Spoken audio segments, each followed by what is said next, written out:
아침이 즐거우면 하루가 행복합니다. 안녕하세요. 생방송 아침이 좋다 박종훈입니다. 5월 8일 금요일 아침 이경림입니다. 5월 8일. 네. 오늘이 바로 어버이날인데요.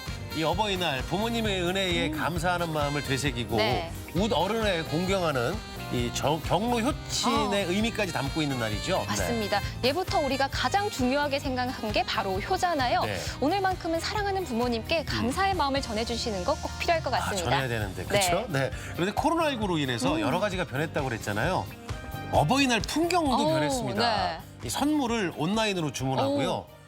또 참 신세대인데 네. 기프트콘을 부모님께 선물하는 경우도 있는데 와, 네. 이 비대면 언택트로 마음을 전하는 분들이 많아졌다고 그러죠. 아무래도 시기가 시기인지라 아직은 좀 조심을 해줘야 그럼요. 되잖아요. 방역 당국에서도 요양시설 면회보다는 영상통화로 안부를 전해달라고 부탁하기도 했죠. 아, 그래도 감사한 마음만큼은 더 커야 되지 않을까 그럼요. 생각이 드는데 뭐 근사한 선물, 근사한 식사 자리도 참 좋겠지만 네. 가장 중요한 건 마음이잖아요. 이렇게 어려울 때일수록 우리 부모님들께서는 자식 걱정을 더 먼저 하시는 게 바로 마음 아니겠습니까? 맞습니다. 오늘은 어버이날 꼭 하셔야 될 일이 있죠. 전화통화 꼭 하시고요. 네. 뭐 불편한 곳은 없는지 필요하신 건 없는지 건강하신지 그냥 형식적인 대화 말고 정말 다정한 대화로 한번 통화 꼭 해주시길 바랍니다. 깜짝 놀랄 거예요, 부모님들이. 네, 어머나. 너 웬일이니? 이게 네. 변화 있는 모습이 필요합니다. 자, 오늘 날씨부터 알아보겠습니다. 강혜라 기상캐스터. 네, 강혜라입니다. 자, 오늘 어버이날인데 저녁부터 비 소식이 있다죠? 네, 어버이날인 오늘 비 소식이 들어 있습니다. 차차 흐려지기 시작해서 저녁에 충남 서해안부터 비가 시작되겠는데요. 자정 무렵 대부분 지역으로 확대되겠습니다. 이번 비는 내일 오후에 점차 그치겠지만 모레 새벽부터 아침 사이 산발적으로 약한 비가 오겠습니다. 예상되는 비의 양은 충남 서해안과 충남 북부 내륙에 30에서 80mm, 대전과 세종, 충남 남부 내륙에는 10에서 40mm입니다. 특히 내일 아침부터 낮 사이 충남 서해안과 북부 내륙 지역으로 시간당 10mm 안팎의 다소 강한 비가 오는 곳이 있겠습니다. 가족과의 시간 계획하신 분들 많으실 텐데요. 날씨가 굳을 걸로 예상되는 만큼 계획에 차질 없도록 유의하셔야겠습니다. 위성 영상입니다. 오늘은 저기압의 영향으로 흐리고 비가 오겠습니다. 지역별 날씨입니다. 낮 최고 기온은 어제와 비슷하거나 조금 낮겠습니다. 천안 25도, 아산 26도, 세종과 대전 27도로 덥겠습니다. 충남 서해안은 24도 안팎까지 오르겠습니다. 물결은 서해 중부 먼바다에서 2.5m까지 다소 높게 일겠고 오후부터 바람이 차차 강해지겠습니다. 또 바닷물의 높이가 높은 만큼 해안가 저지대에서는 침수 피해를 유의하셔야겠습니다. 주간 날씨입니다. 비가 내리면서 다음 주 초반까지 더위는 주춤하겠습니다. 날씨였습니다. 제가 네. 꼬마 중에 꼬마. 꼬꼬마일 때. 꼬꼬마일 때. 꼬꼬마입니다. 네, 꼬꼬마일 때는 네. 어버이날이 아니고 어머니 날이었어요. 와. 알아요?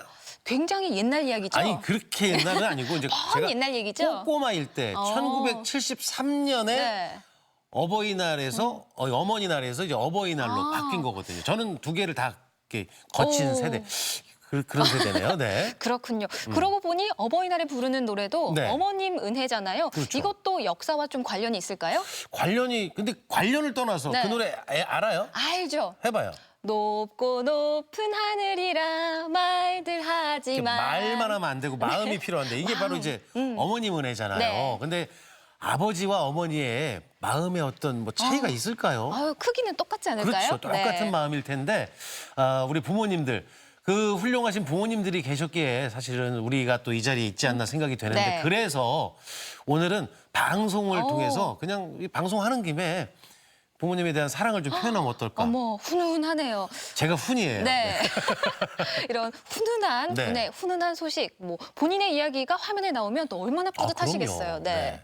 그래서 오늘 이제 사진사연 주제가 존경, 사랑, 감사를 담습니다. 부모님, 나의 부모님인데 영상편지 갑자기 뜬금없이 네. 아버지, 어머니 방송 보고 계시죠? 더 열심히 잘 살도록 하겠습니다. 건강에 항상 걱정을 하시는데 네. 건강합니다. 훈이에요. 어머, 한번 해봐요. 좋은데요. 엄마, 곧 만나요. 그러게요. 네, 오늘 네. 갈 거거든요. 아, 그렇구나. 제 효녀죠? 효녀인데 이제 어머님이 두 분이시잖아요. 네. 갔다 가려고요. 그렇죠. 다 모셔야 됩니다. 네.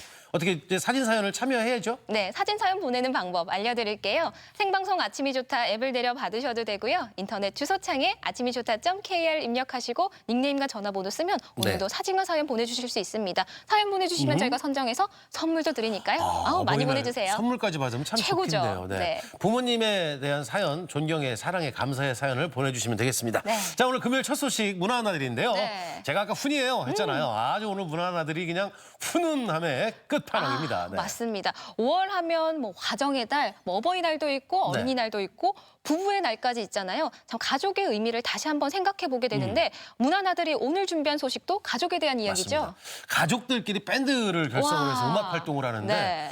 정말 기대가 되고 그럼요. 잘한다는 얘기가 있거든요. 오. 훈훈한 소식 궁금하시죠? 갑니다. 가족의 소중함을 다시금 떠올리게 하는 가정의 달 5월을 맞아 가족이라는 소중한 이름으로 뭉쳐 함께 음악을 전하는 두 팀. 7빛깔 무지개 밴드와 가족 밴드 블루오션을 만나본다.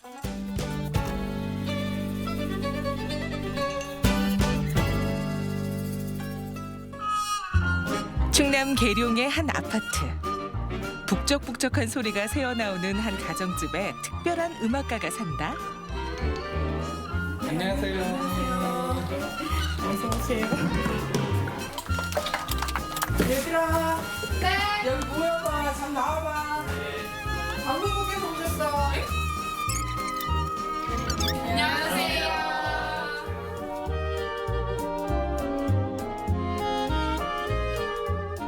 칠남매인데요.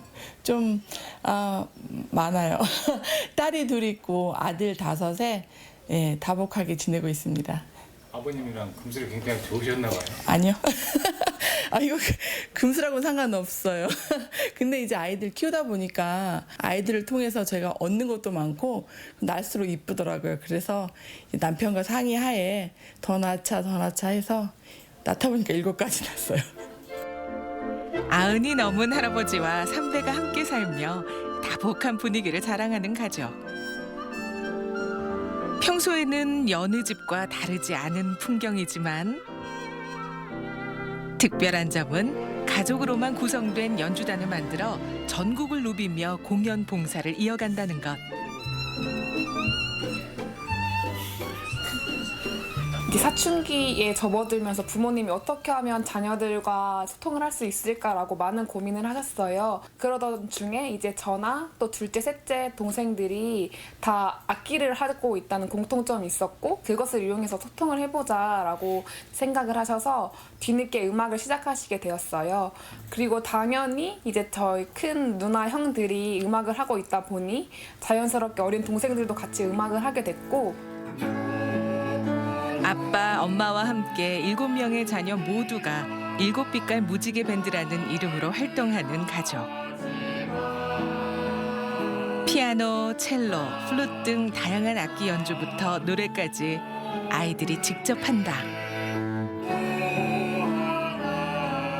첫째부터 넷째까지는 각자 다루는 악기들이 따로 있어요. 그래서 첫째 언니는 이제 플룻이랑 피아노, 성악, 그리고 오빠는 성악과 트럼펫, 그리고 저는 피아노랑 바이올린이랑 노래, 그리고 또 넷째 동생은 첼로랑 성악을 하고 있어요. 밑에 동생들은 이제 노래를 주로 하고 있고, 이제 학교에서 이제 저희가 좀 방과후 학교로 악기를 많이 배웠었는데 이제 동생들은 그런 과정들을 더 갈고 닦고 있는 중이고 다자녀 가족인 만큼 다양한 출산 장려 운동도 같이 하는 중. 출산 장려를 위한 곡을 발표하기도 했고 얼마 전에는 충청남도 홍보대사로도 선정됐다. 보석 같은 우리 자손 아들 딸 구별 말고 나보자 하늘이 축복으로 주신 선물 예쁜 아이들 아름다운 우리 가족 여럿이 가족이랑 하다 보니까 든든함도 많이 있고 되게 저희 공연을 보시면서 되게 너무 따뜻하고 너무 보기 좋다 이렇게 말씀하실 때 저도 공연을 하는 사람 입장으로서 되게 뿌듯함을 많이 느끼고 있고 애들이 이제 점점 커가면서 이제 좀 더 성숙한 무대를 보여주는 것에 대해서도 되게 보람을 느끼고 있습니다. 가정의 달인 5월이 시작된 시점 7빛깔 무지개 밴드는 아주 특별한 무대를 또 한 번 기획했다. 지금 여기가 어디예요? 여기는 저희 할아버지가 지루하지 않게 놀러 오시는 놀이방이에요. 여기 오늘 왜 왔는데? 어버이날 맞이해서 할머니 할아버지한테 공연해드리러 왔어요. 아, 그래요? 평소에도 무대에 선 적은 많았지만 할아버지를 위한 이벤트라니 준비한 사람도 관객으로 초대된 사람도 모두 설레는 공연이다. 즐거운 시간이 되셨으면 좋겠고요. 짧고 아주 간단하게 노래하고 가기예요. 잘하지 못하니까 박수 많이 쳐주시고요. 아빠, 엄마, 그리고 7남매가 총 출동한 공연. 다양한 기량을 뽐내며 사랑을 듬뿍 담아 아름다운 노래를 이어갔다. 사랑해요 이 한마디 참 좋은 말 나는 이 한마디가 정말 좋아요.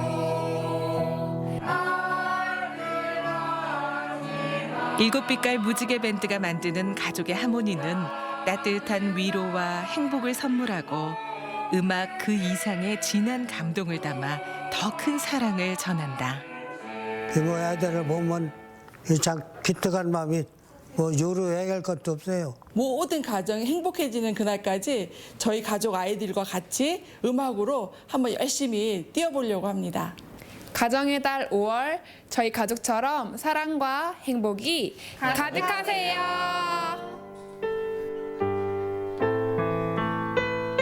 또 다른 가족을 만나러 간 충남 공주의 한 음악실.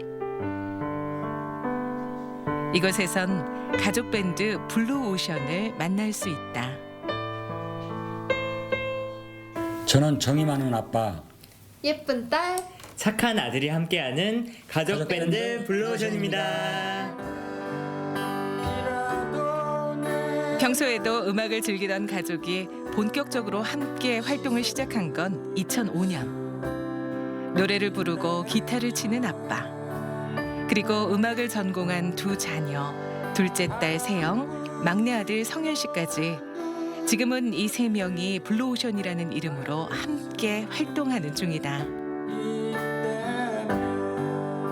처음에는 저희 어머니랑 언니랑 이렇게 해서 5가족이 다 같이 밴드를 했었는데 지금 이제 어머니께서는 이제 돌아가시고 언니는 그 결혼을 해서 아이를 낳아서 좀 하기 힘들게 되었어요. 멤버가 빠지다 보니까 왜냐면 아버지는 기타만 치시고 노래만 이렇게 하시거든요. 배짱이처럼. 근데 이제 동생이랑 저랑 건반도 하고 드럼 그리고 베이스 그리고 주로 제가 하는 거는 제 전공이 바이올린이라서 바이올린을 주로 하고 있고요. 동생도 노래도 하고 피아노도 치고 네, 이렇게 다 골고루 하고 있습니다. 이 집의 가장이자 블루오션의 리더인 싱어송라이터 박장희 씨. 어때? 사랑, 이별, 그리움, 희망을 담은 노래를 직접 작사 작곡하며 블루오션만의 색깔을 만들고 있다.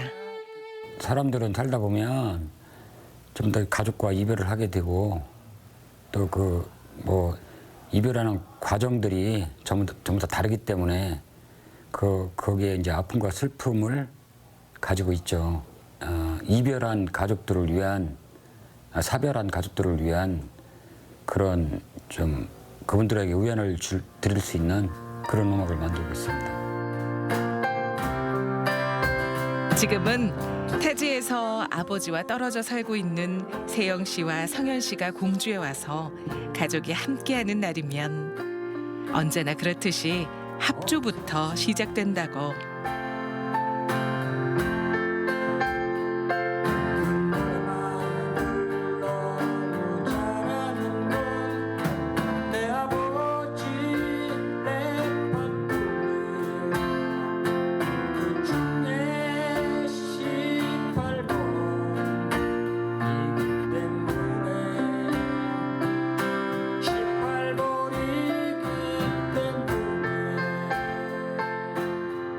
자주 내려오고 싶어도 좀 저희들의 이제 일도 있고 하다 보니까 많이 못 내려오게 되는데 조금 항상 좀 마음이 쓰이죠. 아버지가 혼자 계시니까 너무 마음이 안 좋고 그렇습니다. 근데 이제 뭐 공연 같은 게 잡히면 아무래도 꼭 와야 되다 보니까 또 오면 해왔던 것도 있고 계속 연습해왔던 것도 있고 해서 호흡이 잘 맞는 편인데 그래도 조금 일찍 와서 연습을 같이 하고 그다음에 같이 공연을 하는 편입니다.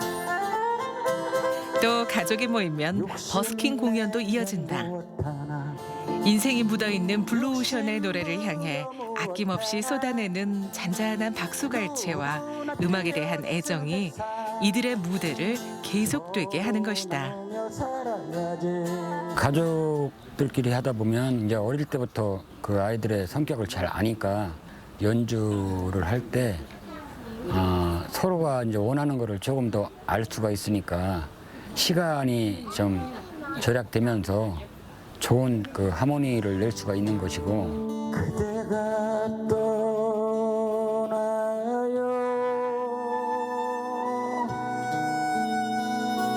내 사랑 미안해요 잡아주지 못해서. 공연을 해주셔서 너무 좋았고요. 찾아와 주신 손님들께서 너무 좋아하시니까 네, 아주 즐거운 시간이었던 것 같습니다. 애잔하면서도 아름답고 강한 흡입력이 있는 멜로디. 가족이 화합해서 만드는 특별한 노래이기에 사람들에게 더 큰 감동을 주는 블루오션의 음악이다. 가족이라는 게 정말 그 서로 느낌이 통해서 악기로 어떤 걸 표현했을 때 그때 듣는 사람들한테 어떤 카타르시스까지는 아니더라도 감동을 줄 수 있는 거거든.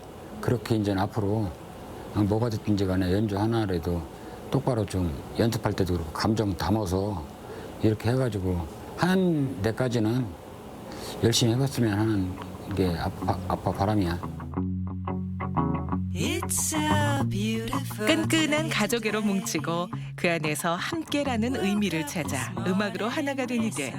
7빛깔 무지개 밴드, 가족 밴드 블루오션. 이들의 음악은 노래 그 이상의 의미를 담고 우리 귓가에 더 따뜻하게 들려온다.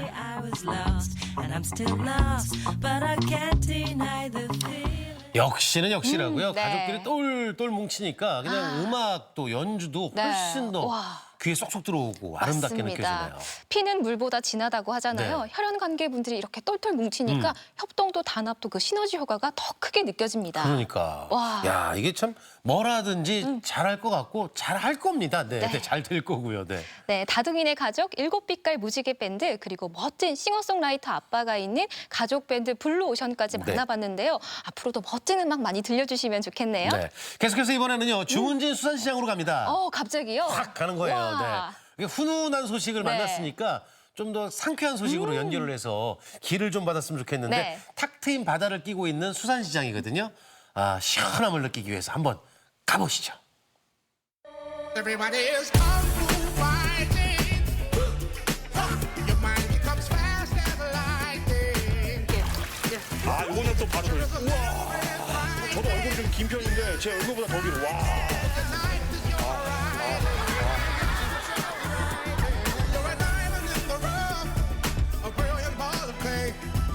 우리 영동 지역의 대표적인 수산시장 주문진 수산시장입니다. 자, 코로나19로 모두가 힘든 요즘에 우리 대표 수산시장인 주문진에서는 과연 어떤 어종들이 요즘 잡히고 상인분들은 어떻게 이 코로나19를 극복해가고 있는지 한번 가보도록 하겠습니다. 자, 이제 본격적인 시장 투어 출발! 안녕하세요. 안녕하세요. 네, 안녕하세요. 요즘에 그 동해안에 그 홍게가 조금 그 홍게가 많이 나오긴 나오더라고요. 네. 정확히 어때요 요즘에? 요새 재판이 별로 안 좋아요. 양이 많아요. 그래요? 지금 여기 많은 거 아니에요? 아니에요. 많이 줄었어요, 양이. 그래요? 네, 또 우리 또 저기 누님 좀 위로를 좀 해드려야겠네. 어떻게 위로해드릴까요? 일단 잘생겼잖아요. 그런 것 같아요. 여기 지금 다리들만 모아놓은 거. 이런 거는 맛보라고 이렇게 해놓으신 거예요? 아니요. 이게 이제 온도가 배에서 내려오면서 온도가 안 맞거나 그러면 자기가 살라고 다리를 떨궈요. 얘네는 다리가 다 떨어져도 살거든요. 다리가 다시 나요. 네? 그러니까는 얘네가 바다에서 적 같은 걸 이렇게 이제 만나면은 다리를 다 떨어뜨리고 도망가잖아요. 네. 다리 먹고 떨어져라 이거지. 자기 다리를 이렇게 아낌없이 내어주는 친구들이군요. 야, 이게 먹으면 안 되는 거예요, 이거는? 그건 센 거라 네. 쪄야지. 아, 그래도 한번 보통 회로도 먹잖아요, 홍게. 회로도 먹는데 먹는 거 상관은 없는데 네. 그래도 센 거는 잘 좀 그렇죠. 아, 그래도 이 시청자분들께 이 홍게의 어떤 그 싱싱함을 또 전해드리는 게 제 의무거든요. 네. 이거 줘봐. 이거는 호깨라고 그래서 탈피하기 직전개 같아요. 제 생각에는. 예. 탈피하기 직전에. 근데 이거는 이렇게 되면 이렇게 해서 아니, 잠깐만, 얘네도 뭐 무슨 허물을 벗나요? 예, 그럼요. 탈피해야지 또 크지. 아, 탈피를 한다고요? 이거는 한번 먹어봐요. 이건 다 먹는 거예요. 씹어서 다 먹어요. 껍질 뺐으니까. 야, 이 보세요. 이 속살이 진짜. 이게 혹시 개들도 좀 잘생긴 사람 알아보나요? 원래 그 속살이 좀 약간 하얀색인데 부끄러워가지고 좀 빨개진다라든지. 얘가 머시마라. 네. 그런 건 아니고. 머시마예요? 아, 습기구나. 미안해요. 꼭꼭 다 씹어봐요. 달달해요. 이거는 호깨라고 그래요. 이런 게가 간혹 있어요. 아, 이게 살이 그냥 입에 들어가자마자 그냥 녹아버리네, 그냥. 그리고 이제 이거를 배에서 오면은 배 아저씨들이 이렇게 집어넣어 그냥 하나 쏙 빼서 먹고 그러지 이쪽으로 오기가 좀 드물거든요. 야, 이게 또 문어가. 저거. 여기 안 계시나? 여기 사장 안 계세요? 우와, 아니, 여기는 쪼꼬미 문어, 피문어고 이렇게 올수록 진짜 크다. 야, 이거. 오. 지금 접신했어요. 약간 영화 아바타에서 지금 저한테 뭐라고 얘기를 한 것 같습니다. 뭐라고 하는지는 해석이 안 돼요. 야, 근데 빨판 힘 보세요.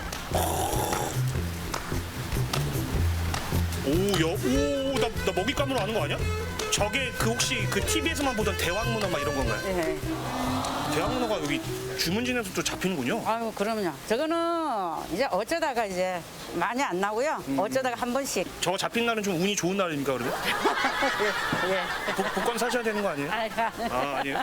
그러면 크기에 따라서 뭐 예를 들면 가격도 좀 차이가 있나요?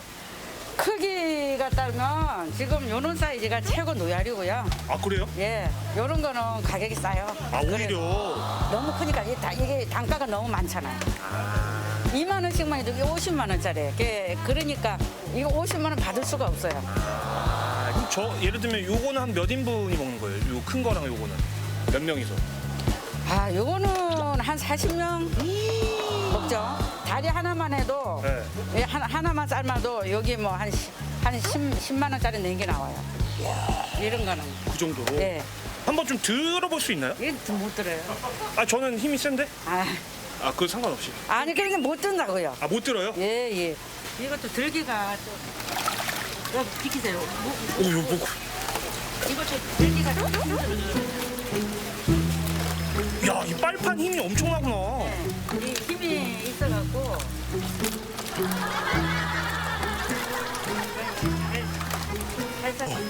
우와, 이 빨판 보세요. 와! 이거는 그렇게 꼴랑꼴랑하는 문어가 아니에요. 우와, 엄청나다. 오, 얘 나온다. 나왔다. 야, 보이십니까? 제 거의 상체 사이즈. 와, 엄청나네. 네, 됐습니다. 문어의 위력을 잘 봤습니다. 요즘 어떠세요? 그러면 좀 장사는 잘 되세요? 보다시피요, 이래. 오늘 금요일에 사람 좀 있어야 되거든요. 보다시피 이래. 좀 힘드시죠, 그래서? 조금 힘들긴 힘들죠. 그러니까 지금 보니까 딱 봐도 손님들이 없긴 없는데, 그래갖고 어제 주문진에 그 상인회장님께서 저한테 전화가 왔어요. 주문 전화 왔어요. 저 오라고. 제가 이렇게 와야 또 이제 손님들이 오시고 하거든요. 그래. 되게 어이없어 하시는 것 같습니다. 알겠습니다. 알겠습니다. 파이팅 하시고. 네, 감사합니다. 저쪽으로 가보시죠. 네. 아, 대구.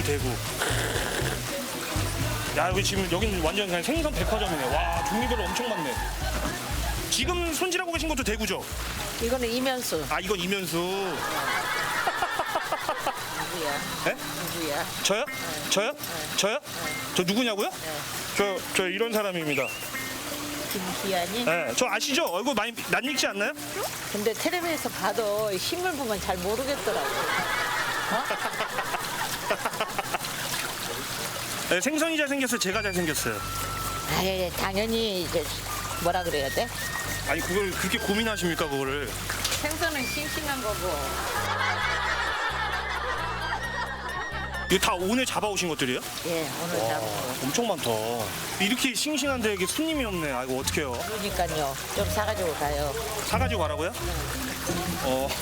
저기. 와, 진짜 뭐. 야, 다 자연산. 오로지 자연산만 취급하네. 아, 네. 주문진하면 사실 또 오징어 거리네. 아, 여기 있다. 오징어 여기 있다. 안녕하세요. 네, 안녕하세요. 야, 오징어. 역시 주문진하면 또 오징어죠? 일빠따 나왔어, 일빠따. 오징어 일밭 했는데 웃기네. 오징어로 그럼 삼행시 가능하십니까? 오. 뭐야, 오징어가 오, 야, 이거 짠 거 아닙니다. 예, 네, 징하게 옳다구나, 맛있네. 통과! 이야. 근데 내가 또 잘못 말했네. 바로 이 삼행시가 나옵니다. 야, 싱싱하다. 아, 이거 만져보면 알아요. 이게 만져보면. 네.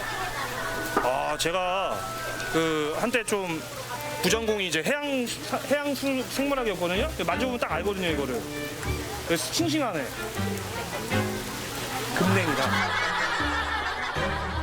바다에서 바로 금냉이요. 아, 이야. 보이십니까? 야, 요게 오징어 중짜. 요즘에도 여전히 귀해서 금징어. 보이세요? 이게 이 겉에 이 피부 이런 것들이 지금 그 싱싱함 딱 보여주고 있거든요. 잡자마자 바로 급냉한 거기 때문에. 아, 이 바다야.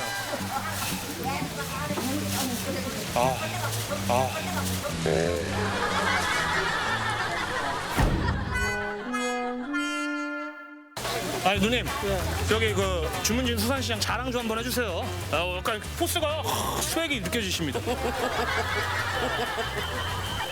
주문진 수산시장에 오시면은 생선도 싱싱하고 어머니들 인심도 좋고 값도 싸고 맛있고, 그러니까 여러분들 많이 와서 많이 도와줬으면 좋겠어요. 아, 그리고 하나 덧붙이자면 상인분들 다 얼굴로 뽑았나 봐. 다 상인들 얼굴이 이뻐요. 그러니까. 다 진선미야. 저는. 제일 이쁘신 거죠? 상인들 모두 다 진선미만 뽑았어요. 아, 그럼 이렇게 본인 입으로 이렇게. 아니, 내 나라가 꼭 집에서 말하기보다 다 이뻐. 다 이뻐? 알았어.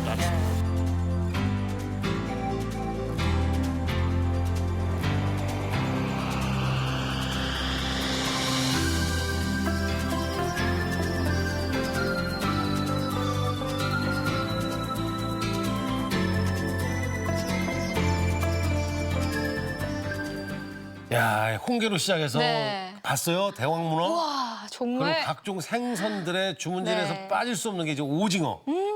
아, 제가 오징어. 오징어. 아유. 정말 싱싱한 네. 수산물들. 저희가 향은 못 느꼈지만 눈으로 다 담아봤네요. 네, 그런데 이렇게 싱싱한 해산물이 많은데 네. 손님들이 많이 없어서 아이고, 네. 아쉬워하는 상인분들의 모습을 보니까 저도 좀 마음이 씁쓸하더라고요. 이제 코로나19가 점점 이제 안정기에 들어가고 있고 네. 조만간에 종식이 될 거고요. 그러면 뭐 또 많은 분들이 편안하게 나들이 가시게 되면 네. 이 주문진 수산시장 식도락 나들이 제가 꼭 일단 가겠습니다. 예. 안 가요? 가야죠. 네, 꼭 가겠습니다.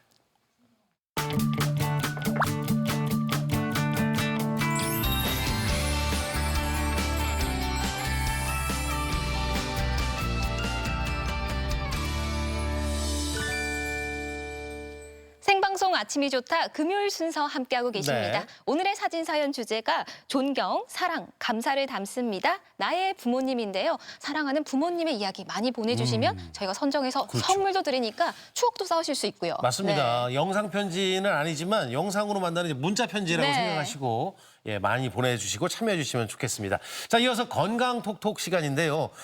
아, 요 며칠 조금 흐리긴 합니다만 네. 햇살이 따사로웠잖아요. 네. 그러다 보니까 뭐 자외선 지수가 높아지는데 그래서 속담 어제도 제가 말씀드렸는데 네. 이제 봄볕에는 며느리 내보내고 어. 가을볕에는 딸 내보낸다는 속담. 아우, 며느리 서운한데요. 네. 아무래도 뭐 가을볕보단 봄볕이 더 살까지 타기 쉽고 거칠어지기 때문이 아닐까. 그래서 네네. 그런 속담이 나왔지 않을까 맞습니다. 생각이 듭니다. 뭐 정말 그런 뜻인지는 네. 예, 조금 이따가 여쭤보기로 알아봐야죠. 하고 네. 자외선 지수가 높은 날 햇빛을 많이 쬐면 뭐 다들 아시겠지만 요즘에 가장 관심 많은 게 피부 쪽이잖아요. 네. 피부 노화도 빨리 오고 피부에 또 질환도 생기지 않을까 싶은데 자 오늘 그래서 건강 톡톡 시간에는요 자외선과 피부 건강에 대해서 자세하게 알아보도록 하겠습니다. 네, 도움 말씀 주실 분 소개해드리도록 하겠습니다. 네, 피부과 전문의 이혜민 전문의 나와주셨습니다. 어서 오세요. 어서 오세요. 네. 이제 원초적인 질문부터 드리면 네. 뭐 아시는 분들은 아시겠지만 이제 자외선 하면 네. 이게 뭐 저 햇빛 뭐 태양광 뭐 이렇게 생각을 한단 말이죠. 그럼 눈에 보이는 그 햇빛들이 자외선인가요? 네. 지상에 도달하는 태양 광선은 크게 자외선, 적외선, 가시광선으로 나뉘는데 우리 눈에 보이는 광선은 가시광선에 해당합니다. 실제로 자외선은 눈에 보이지는 않습니다. 네. 그런데 자외선은 태양 광선 중 파장이 200에서 400 나노미터에 해당하는 광선 중에 일부로 인간의 피부에서 광생물학적 반응을 유발하는 중요한 광선입니다. 자외선을 다시 세분화하면 파장이 제일 짧은 자외선 C, 그리고 중간 파장의 자외선 B, 파장이 가장 긴 자외선 A로 나눌 수가 있는데 이런 자외선의 종류에 따라서 인체에 미치는 영향이 다양합니다. 와. 안 보이는 거군요. 그러니까요. 그런 자외선도 CBA 이렇게 뭔가 학점처럼 그러게. 와 이렇게 종류가 다양한 줄 몰랐는데요. 네. 그럼 대체 어떤 자외선이 피부를 타게 하고 질환을 만들어내나요? 네, 인체에 영향을 미치는 자외선은 주로 자외선 A와 B입니다. 파장이 가장 짧은 자외선 C는 오존층을 통과하지 못하기 때문에 정상적인 환경에서는 지표면에 도달할 수가 없습니다. 하지만 자외선 A와 B는 오존층을 통과해서 지표면에 도달하기 때문에 중요한데요.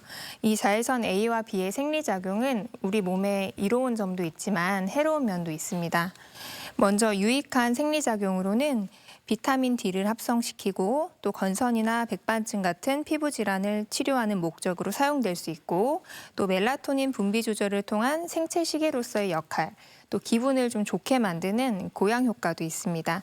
반면 해로운 점으로 일광 화상을 유발하거나 광과민성 질환, 또 기미주근깨 같은 색소 질환, 광노화, 또 피부암 발생 등을 시킬 수가 있습니다. 네. 언뜻 생각하기에는 네. 여름볕이 따갑잖아요. 그럼요. 그러다 보니까 여름볕이 더 자외선이 많을 것 같다는 네. 생각 드는데 아까 속담을 얘기를 하면 네. 이제 봄볕에 또 더 강한지 어떻습니까? 네. 실제 자외선 지수는 여름철이 가장 높지만 그 봄철 피부가 받아들이는 자외선의 양은 여름보다 많다고 할 수가 있습니다. 네. 왜냐하면 우리나라의 4, 5월의 일조 시간이 그 8월보다 50시간가량 많기 때문인데요. 또 가을과 비교하자면 봄볕이 일사량이 약 1.5배가량 가을보다 많고 또 자외선 지수도 훨씬 높습니다. 또 게다가 봄철에는 건조한 기후와 함께 꽃가루나 황사 등의 영향으로 대기 중에 먼지 농도가 4배가량 증가하는데요. 이러한 원인 때문에 봄볕이 가을볕보다 피부에 좋지 않다라는 속담이 나온 것 같습니다. 아, 그러니까 그냥 볕뿐이 아니고 플러스 네. 요인들이 많이 있군요. 그러니까요. 그러면 이 자외선을 많이 쬐게 되면 구체적으로 어떤 질환들이 많이 발생을 하게 되나요? 네, 봄철에 흔하게 발생하는 질환으로는 광과민성 질환이 있는데요. 자외선에 의한 일종의 과민 반응입니다. 보통 우리가 햇빛 알레르기라고 많이 이야기를 하는데 광과민성 질환은 한 가지 질환이 아니라 자외선을 쏘였을 때 피부에 가려움증, 또 팽진, 반점이나 물집, 진물과 같은 다양한 증상을 보이는 질환을 총칭하는 말입니다. 그중에서 가장 흔한 질환으로는 다형 광발진이 있는데요. 자외선 A가 원인인 경우가 많고 봄철에 흔히 발생합니다. 다형 광발진은 햇빛에 노출되었을 때 즉시 나타나기보다는 수시간에서 수일이 경과한 후 발생하는 지연성 과민 반응으로 유전적 원인인 경우가 많습니다. 반면에 자외선을 쏘였을 때 수초에서 수분 이내에 피부가 부어오르는 팽진이 나타나는 경우를 일광두드러기라고 하는데요. 일광두드러기는 청장년층에서 흔하게 발생하는 것으로 알려져 있습니다. 이 외에도 농사를 짓거나 건설업과 같이 야외에서 일하시는 분들이 만성적으로 햇빛에 노출되면 만성 광선 피부염이 유발될 수가 있고 또 광과민 물질을 즉 식물이나 약물 같은 것들이 피부에 닿거나 또는 복용 또는 주사하였을 때는 햇빛이 노출된 후에 광독성 피부염이 나타날 수가 있는데 사진에서 보셨던 것처럼 이런 광과민성 질환들은 자외선 노출 부위에 발생하기 때문에 대표적으로 얼굴과 목, 뒷목, 손등과 팔의 전완부 이런 부위에서 먼저 발생합니다. 네. 이제 자외선이나 태양을 이렇게 만날 수밖에 없잖아요. 피하기 어쩔 수 쉽지가 없죠. 않은데 네. 그래서 이제 노래도 있잖아요. 김태희 씨 남편이 하는 노래 네. 태양을 피하는 방법 해갖고 네. 하고 싶어요. 아이고 그거까지 하기 좀 그렇고 지금. 네. 그런데 결국은 그러면 이제 피할 수 없는데 자외선이 원인인 피부 질환을 좀 우리가 어떻게 치료하는지를 알면 좀 도움이 되지 않을까 싶은데요. 네, 이렇게 자외선의 노출이 원인이 되는 피부 질환들을 치료는 근본적인 원인인 자외선 노출을 피하는 수밖에 없는데요. 예방이자 치료법입니다. 특히 이제 외출 시에는 자외선 차단제를 꼼꼼하게 바르시고 챙이 넓은 모자라든지 의상이 좀 얇은 긴팔을 입으신다든지 해서 물리적으로도 이제 가려주시면 좋고요. 또 특히 다형 광발진이 이제 가장 흔하다고 말씀드렸는데 이것은 자외선 A가 원인이기 때문에 자외선 차단제 중에서도 자외선 A가 차단이 되는 제품으로 쓰셔야 합니다. 대부분의 경우는 증상에 대해서 대증 치료를 합니다. 그럼에도 불구하고 증상이 아주 심하신 분들은 일부러 광선을 조금씩 노출시켜서 강화를 시키는 광선 치료를 하기도 하는데요. 치료 목적의 자외선 파장을 낮은 농도에서 서서히 이제 증량을 시키면 광과민성이 사라지기도 하기 때문입니다. 그게 이제 그걸 이용해서 치료도 하고 살짝 피해도 가고 쉽지는 않네요. 네. 네. 그리고 또 골프 선수들이 햇빛에 노출이 많이 돼서 또 피부암에 많이 걸린다는 걸 들었는데요. 그럼 이런 피부암의 주요 원인도 자외선인가요? 네. 사실 대부분의 사람들이 피부암을 제일 걱정을 하는데요. 네. 피부의 악성 종양 중에 가장 유명한 것들 3가지가 기저세포암, 편평세포암, 또 악성 흑색종입니다. 근데 이 자외선은 이 모든 악성 종양의 원인 중에 하나이지만 그 중에서도 표피세포 유래의 악성 종양인 기저세포암과 편평세포암은 주된 발병 원인이 자외선입니다. 발암성 파장은 주로 자외선 B로 알려져 있고 자외선 B가 피부 표피세포에 DNA를 손상시키고 또 면역 억제를 일으켜 종양을 발생시키기 때문입니다. 강한 자외선에 의해서 짧게 노출되는 것보다 장기간 누적된 자외선의 양이 중요하기 때문에 젊은 연령보다는 대부분 고령에서 발생하기 쉽고 또 햇빛 노출과 관계되므로 이 피부암도 역시 얼굴에서 가장 많이 발생합니다. 이 피부 질환을 예방하는 가장 좋은 방법이 이제 자외선을 차단하는 거라 기본적인 얘기인데 이거 차단도 언제 어떻게 차단을 해야 좀 더 효과적인지 좀 알고 있으면 참 좋을 것 같은데요. 네네. 먼저 이제 적절하게 일광욕을 하는 것은 비타민 D도 합성시키고 또 기분을 좋게 만드는 효과가 있기 때문에 이런 긍정적인 부분을 좀 이제 인지하시고 무조건적인 완벽한 차단을 하는 거는 바람직하지 않다는 건 알고 계셔야 합니다. 그럼에도 불구하고 적절하게 자외선을 차단하는 것은 반드시 알고 계셔야 하는데요. 먼저 그날 자외선의 강도는 기상청에서 제공하는 자외선 지수를 통해 쉽게 알 수가 있습니다. 우리나라의 봄철의 자외선 지수는 지수가 평균 5에서 8 정도로 높은 수준을 보이고요. 한여름에는 자외선 지수가 10 이상으로 위험 수준인 경우가 많습니다. 그런데 세계보건기구에서는 이 자외선 지수가 3 이상이면 자외선 차단이 필요하다고 권장하고 있기 때문에 실제적으로 사계절 내내 자외선 차단이 필요하다고 할 수 있습니다. 또 자외선 B는 유리창을 통과하지 못하지만 자외선 A의 경우는 유리창을 통과해서 피부에 침투할 수 있기 때문에 썬팅이 잘 안 된 창가에서 근무하시는 경우나 운전하시는 분들은 상황에 따라서 실내에서도 또 차 안에서도 자외선 차단을 하셔야 합니다. 네. 기상청 말씀하셨는데 우리가 이제 비 와요, 안 와요, 아침 기온, 저녁 네. 오후 기온 뭐 이런 거 생각하고 요즘에 이제 미세먼지까지도 생각하는데 이제는 앞으로 방송 보시는 분들은 자외선 지수까지 이제 네. 체크를 하면 되겠네요. 그렇습니다. 네. 뭐 자외선 차단제를 잘 발라주는 거 당연한 거고 네. 우리가 잘 알고 있는데요. 시중에 보면 자외선 차단제 종류가 많아요. 너무 많아서 많아요. 뭘 골라야 될지 모르겠더라고요. 근데 네. 어떤 걸 골라야 할까요?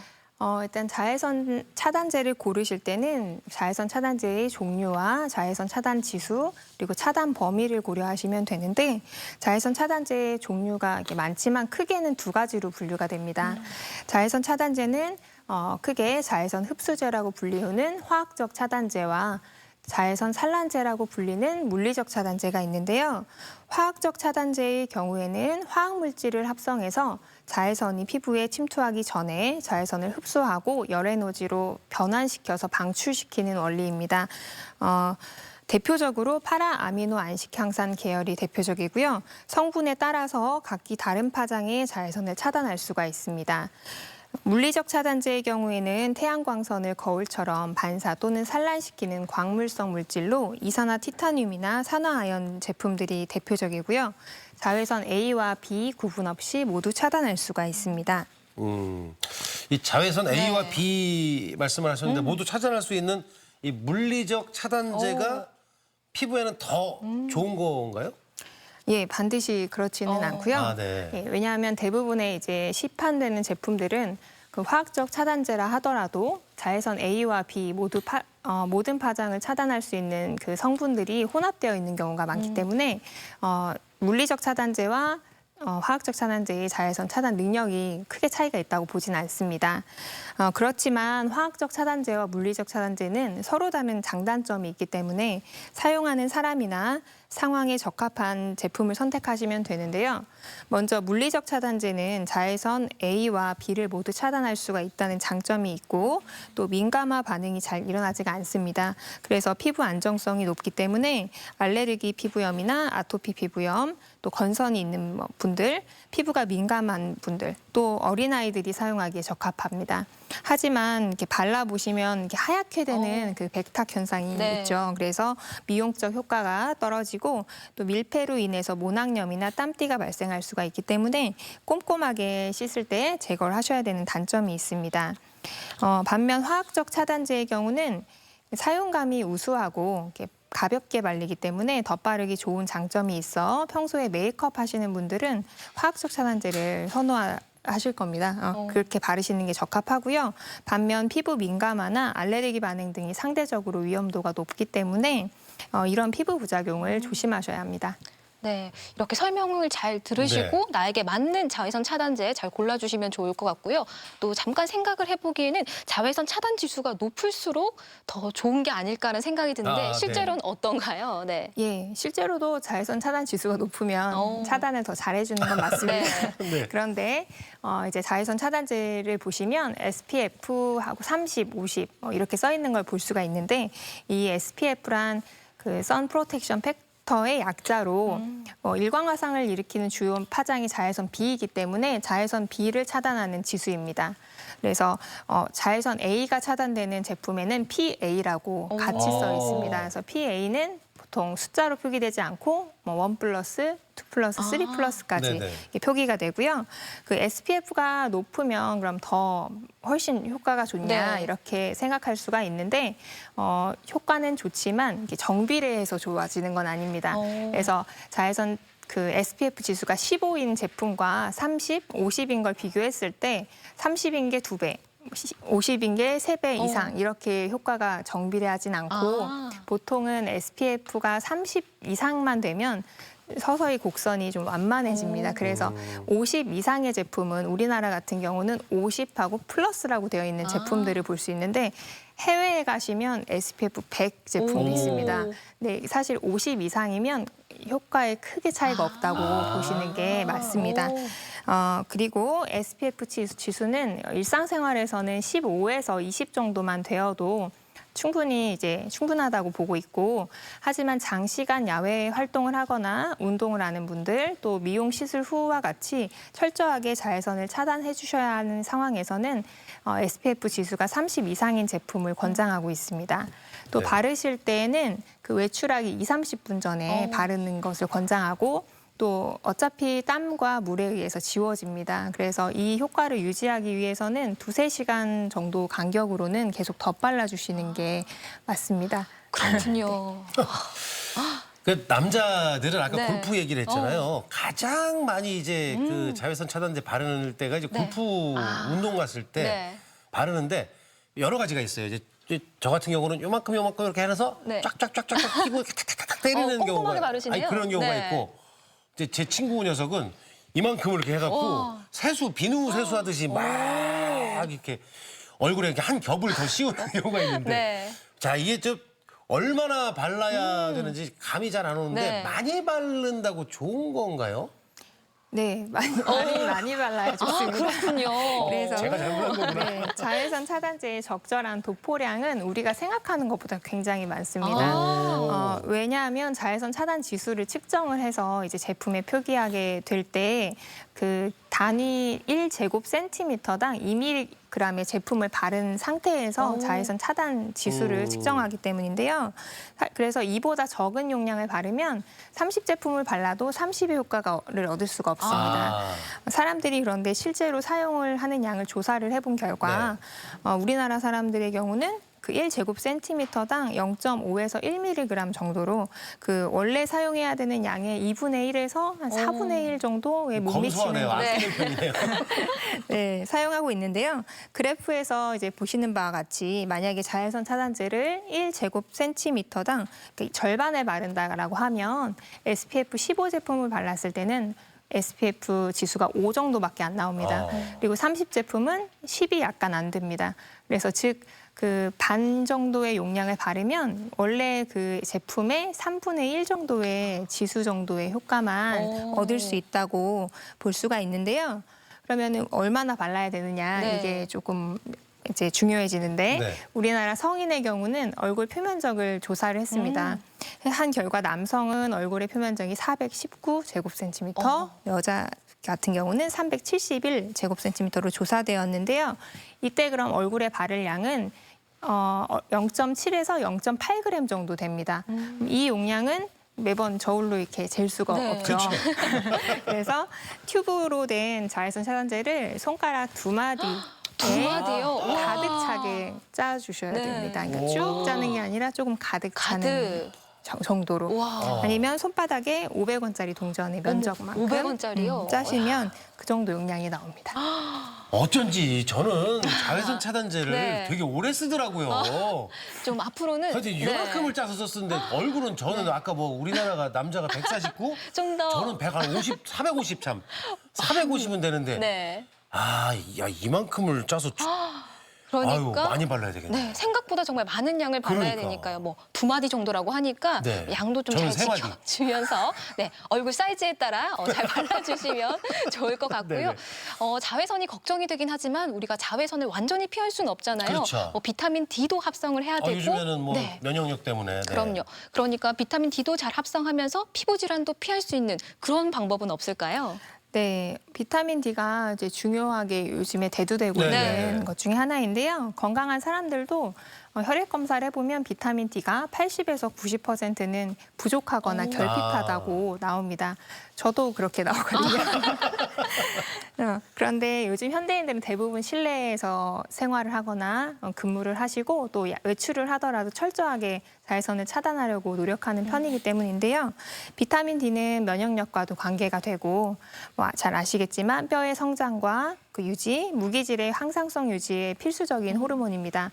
그런데 이제 최근에는 이런 비타민 D가 뼈 골격계 외에도 여러 가지 다른 장기의 악성 종양, 유방암이나 전립선암, 대장암 등을 유발하는 그 가능성도 높아진다고 보고 있고 부족할 경우에 고혈압, 당뇨, 또 면역 장애와 관련된 면역 질환, 또 피부과에서는 건선이나 백반증, 아토피 피부염, 원형 탈모와 같은 다양한 질환에서 그 비타민 D의 농도가 부족할 때 질환이 유발되거나 악화될 수 있다는 그 데이터가 굉장히 많습니다. 비타민은 어떻게 얻을 수 있느냐 하면 가장 좋은 것은 이제 자외선을 쏘여서 피부에서 합성하는 게 가장 좋고요. 식품으로는 우유나 참치, 연어를 통해서 얻을 수가 있긴 한데 식품으로는 좀 제한적입니다. 그래서 건강한 성인이라면 일주일에 2번 이상 20분에서 30분 정도의 일상적인 자외선 노출을 해주시고 또 음식과 종합 영양제에도 비타민 D가 들어가거든요. 그러니까 그런 것들을 복용하시면 충분한 양을 얻을 수 있다고 이제 되어 있는데요. 그럼에도 불구하고 계속 낮다 그러면 이제 현대인들은 시간도 없고 많이 바쁘시잖아요. 그러니까 고단위 비타민 D 주사가 있습니다. 그래서 근육 주사라면 좀 효율적으로 올라가고요. 이것도 좀 어려우시면 그 고단위 비타민 D 영양제를 사셔서 꾸준히 복용하시면 되겠습니다. 네, 뭐 비타민 D까지 같이 할 수 있는 방법을 좀 말씀해 주셨는데 지금까지 이제 자외선과 피부 건강에 대해서 알아봤는데 이제 시청자 여러분들이 궁금한 점들이 또 있단 말이죠. 근데 이 부분은 나이가 좀 있으신 분들은 다 궁금할 것 같은데 70대 이제 여성이래요. 나이를 무뎌진다는 표현하는데 나이를 먹으면 피부도 햇볕 때 적응을 70년을 했으니까 자외선 차단제를 바르지 않아도 된다는데 정말인가요? 네. 그건 아니고요.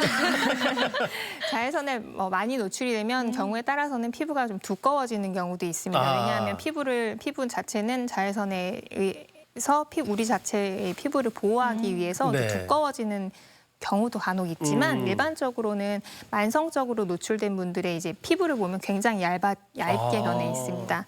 그래서 또 특히 피부암 같은 경우는 그 만성적인 장기 그 자외선 노출이 원인이기 때문에 이런 것들을 피하고 또 그 말씀드린 피부가 얇아지는 광노화 증상을 이제 대부분 다 가지고 계시기 때문에 그 조심하지 않으면 이런 증상이 더 악화될 수밖에 없습니다. 그러니까 지금 저 의견 주신 우리 70대 여성분 누님 더 바르셔야 됩니다. 그러니까요. 네, 그냥 냅두시면 안 그럼요, 되고요. 네, 다음 질문도 한번 드려보도록 하겠습니다. 저도 좀 궁금했던 부분인데요. 40대 남성입니다. 비가 오거나 흐린 날에는 자외선 차단제를 바르지 않아도 되나요?라고 질문 주셨어요. 궁금하네요. 네, 흔히 이제 비가 오거나 흐린 날에는 자외선이 약할 것이라고 생각하기가 쉬운데요. 그렇지는 않습니다. 역시. 그래서 태양광선은 항상 지구를 향해 있고 또 구름이 아무리 많더라도 20% 정도의 자외선만 이제 통과를 하지 못하기 때문에 반사가 되기 때문에 80% 이상은 다 다시 지표면으로 도달합니다. 그래서 비가 오거나 눈이 오거나 구름이 아무리 많더라도 평소와 같이 자외선 차단제를 바르시면 되겠습니다. 야, 이게 제가 안경 중에 이제 자외선에 따라 색깔 변한 안경이 있는데 그것도 흐린 날도 막 변하더라고요. 그러니까 결국은 평상시에 꾸준히 잘 발라야겠네요. 이제 저 사회적 거리두기와 더불어서 지금 온라인 계약 중이잖아요. 여고생이 저희 방송을 보시나 봐요. 네. 여드름이 심한 지성 피부인데 자외선 차단제를 바르면 피부가 번들거려서 여드름이 더 심해지는 게 아닌가요? 했는데 아유, 이거 여고생이면 민감해요. 그거 설명해 주셔야 되겠어요?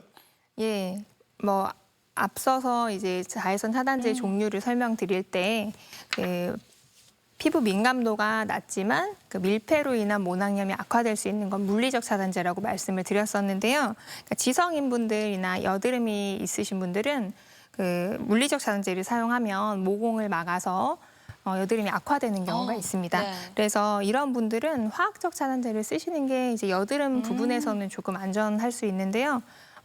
여드름이 있으면서 피부가 민감하신 분들은 사실 선택하는 게 굉장히 좀 어렵습니다. 그렇군요. 네. 하지만 그래도 자외선 차단제는 잘 바르시고 또 민감해지시면 또 병원을 찾으시는 것도 방법일 것 같습니다. 마지막 질문 하나 더 드려보도록 할게요.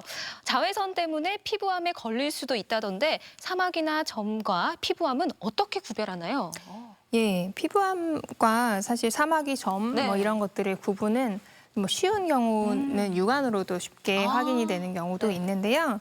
이제 대부분 피부암은 증상이 없이 가려움이나 뭐 이런 불편감이 없이 발생을 해서 서서히 진행하고 모양이나 크기가 이게 불규칙하게 변합니다.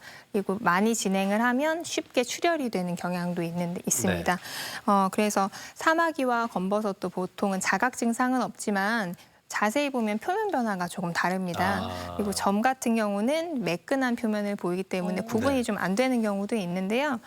점은 대부분은 예전부터 가지고 있었던 경우가 제일 많고요. 이제 피부암은 후천적인 경우가 많기 때문에 그거는 이제 크게 구별하는데 어려움은 없을 것 같습니다. 그러나 편평세포암의 전구 그 증상 중에 하나인 광선각화증이라는 게 있는데요. 광선각화증은 그냥 얼핏 보면 잡티처럼 보입니다.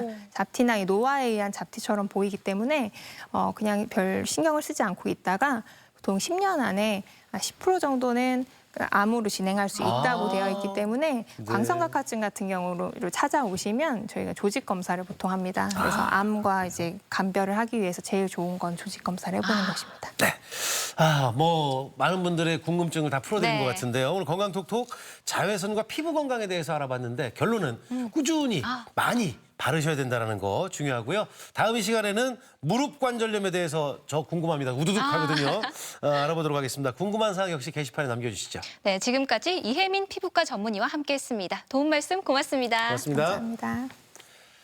자, 계속해서 우리 날씨 알아보겠습니다. 강혜라 기상캐스터. 네, 어버이날인 오늘은 비 소식이 있습니다. 차차 흐려지기 시작해서 저녁에 충남 서해안부터 비가 시작되겠는데요. 자정 무렵 대부분 지역으로 확대되겠습니다. 이번 비는 내일 오후에 점차 그치겠지만 모레 새벽부터 아침 사이 산발적으로 약한 비가 오겠습니다. 예상되는 비의 양은 충남 서해안과 충남 북부 내륙에 30에서 80mm, 대전과 세종, 충남 남부 내륙에는 10에서 40mm입니다. 특히 내일 아침부터 낮 사이 충남 서해안 과 북부 내륙 지역으로 시간당 10mm 안팎의 다소 강한 비가 오는 곳이 있겠습니다. 가족과의 시간 계획하신 분들 많으실 텐데요. 날씨가 굳을 걸로 예상되는 만큼 계획에 차질 없도록 유의하셔야겠습니다. 위성 영상입니다. 오늘은 저기압의 영향으로 흐리고 비가 오겠습니다. 지역별 날씨입니다. 낮 최고 기온은 어제와 비슷하거나 조금 낮겠습니다. 천안 25도, 아산 26도, 세종과 대전 27도로 덥겠습니다. 충남 서해안은 24도 안팎까지 오르겠습니다. 물결은 서해 중부 먼바다에서 2.5m까지 다소 높게 일겠고 오후부터 바람이 차차 강해지겠습니다. 또 바닷물의 높이가 높은 만큼 해안가 저지대에서는 침수 피해를 유의하셔야겠습니다. 주간 날씨입니다. 비가 내리면서 다음 주 초반까지 더위는 주춤하겠습니다. 날씨였습니다. 자, 생방송 아침이 좋다 함께하고 계시고요. 여러분들의 참여로 꾸며집니다. 조금 있으면 여기 나와요. 네, 많은 참여 함께해 주셔서 의견 주시면 저희들이 반영해서 함께하겠습니다. 네, 계속해서 시청자 여러분의 이야기 만나볼 텐데요. 오늘의 사진 사연 주제 존경, 사랑, 감사를 담습니다. 나의 부모님이었는데요. 한 분씩 만나보도록 할게요. 자, 시간 관계상 조금 빨리 읽어드릴게요. 0656번님, 시부모님과 친정부모님 덕분에 저희 가족이 행복하게 사는 것 같아요. 우와. 부모님께 감사의 뜻으로 이렇게 용돈 꽃상자 준비했습니다. 최고입니다. 모두 사랑합니다. 네. 어머님 좋으시겠습니다. 건강하시기 바랍니다. 네, 8279번님, 자식들을 위해서 항상 고생만 하셨는데 저도 결혼하고 자식을 낳아보니 죄송하고 감사한 마음만 가득합니다. 엄마, 아빠 항상 건강하세요. 사랑해요. 아, 옛날 사진. 어머, 빛바랜 사진. 꽤 오래됐는데 네. 그런 마음 가지셨으면 표현도 좀 하시면 될 그럼요. 거예요. 제가 표현이 좀 약한데. 0587번님, 어려웠던 시절임에도 고기 반찬 아니면 밥을 안 먹겠다고 떼쓰던 네. 셋째 딸을 끔찍이도 예뻐하신 친정아버지 나훈아의 노래 홍시처럼 어머. 딸이 사랑 때문에 마음이 아플까 봐 노심초사하셨던 어머니 두 분 그리워집니다. 꽤 오래된 사진인데. 네. 오늘 좀 마음으로라도 만나주시면 좋을 것 같아요. 네, 9928번님, 저는 엄마께 용돈과 관절 영양제 만나서 보냈는데요. 저희 아들 며느리는 이렇게 뜻깊은 선물을 보내왔네요. 고맙다. 아들 새아가 드리기도 하고 받기도 하니 행복합니다. 엄마 사랑해. 아, 주고받으신 거군요. 그렇군요. 어머. 관절 영양제만 사서 보내드렸다는 얘기인데. 관절 영양제만 사서 보내드렸다. 아이고, 받기도 하고 주기도 어머. 하고 행복하네요. 사랑이 넘치네요. 그러니까요. 7658번님, 엄마가 일찍 돌아가시고 아버지가 농사 지으시며 저희 6남매 아이고 혼자 키우셨어요. 이제는 지팡이 없이는 걷기도 힘들게 연로하시고 편찮으셔서 마음이 아픕니다. 아버지 고맙고 사랑합니다. 네. 아유, 아버님 그냥 와. 인자하셔 보이는데 네. 건강하시게 오래오래 건강하시기 바랍니다. 네. 0780번님, 저희 친정엄마는 19살 어린 나이에 결혼하셨어요. 지금까지 저희 세 자매를 키우느라 고생하며 젊은 시절을 보냈는데요. 지금은 엄마랑 친구처럼 지내고 있어요. 네. 엄마 같은 친구 어디 있습니까? 최고죠. 행복하지요. 네. 홀로 저희들을 키우신 아버지 그때는 몰랐습니다. 아버지의 잔소리가 그렇게 좋다는 걸 지금은 현충원을 찾아가도 아버지를 볼 수 없고 싸늘한 비석만 있네요. 보고 싶습니다. 그립습니다. 사랑합니다. 6204번님의 네. 7471번님, 연분홍색을 보면 우리 어머니가 그립습니다. 예전엔 어버이날 학교 운동회를 했는데 우리 엄마는 늘 연분홍 한복을 입으시고 머리엔 점심 준비를 한 광주리를 입고 하셨답니다. 보고 싶어요. 어머. 네. 부모님 사연들 만나니까 저도 그냥 빨리 아버지 어머니 보고 싶네요. 네. 그러니까요. 오늘도 사연 보내주신 분들 가운데 선정해서 선물 보내드리고요. 사진 사연 보내주신 모든 분들께 감사드립니다. 월요일에 만나는 마을 탐구 생활. 아사한 다람이 자운형 마을을 찾아갑니다. 마을 공동체를 살리기 위해 20년 전부터 친환경 농산물을 재배해서 학교와 이웃에 공급하는 곳인데요. 신선하고 맛있는 로컬 푸드로 건강한 세상을 만드는 사람들의 이야기 기대해 주세요. 자, 아침이 좋다 함께 했던 시간 이제 마무리 지어야 될 텐데 네. 부모님 뵈러 간다고 그랬잖아요. 그럼요. 네, 뭐 주말 역시 가족과 함께하는 주말 이번 주는 꼭 보내셔야 될 네. 것 같고요. 아까 전화도 드려야 되고 네. 뭐 전화 혹시 못 빼면 전화 드리라고 그랬잖아요. 전화드리고 예. 영상통화. 그러니까 꼭 그렇게 함께하는 여러분들 되셔야 될 것 같습니다. 네. 자, 저희는 내일 아침은 쉬고요. 쉬고요. 모레도 쉬고 네. 월요일 8시 30분에 여러분들과 함께 행복한 마음으로 만나도록 하겠습니다. 함께해 주신 여러분 고맙습니다.